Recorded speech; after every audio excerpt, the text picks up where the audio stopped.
كاينين شي بنات كتقولك خصني راجل يكون زوين ولاباس عليه ويكون ساكن بوحدو ويوفر ليا كل شي.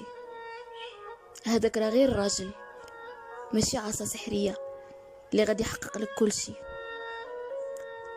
الراجل اول حاجه اللي خصها تكون فيه هي المعقول والصدق وبانه يبغيك. هادو هما الحوايج اللي خصك تمنيهم في الاول،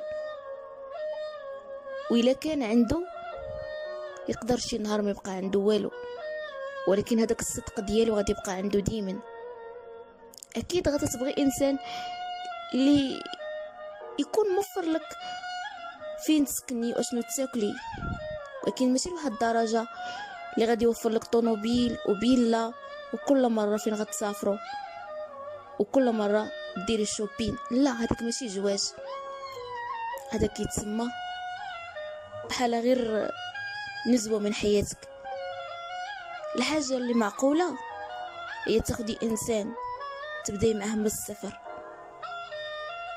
ولكن حاجه وحده اللي نوصيك عليها، الصدق والمعقول هو اللي كيدوم.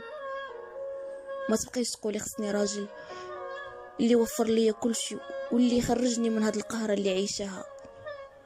انت عمرك ما كنتي عايشه في القهره، انت كنتي عايشه مع والدين اللي موفرين لك كل شيء. وحتى انت الا بغيتي تعيشي مرتاحه راه غير بالقليل غادي تكوني اسعد وحده. لذلك ديما نتمنى شي انسان اللي يكون انسان كيعبد الله وانسان ينقي واللي كيبغي والديه، راه عمره ما يتخلى عليك.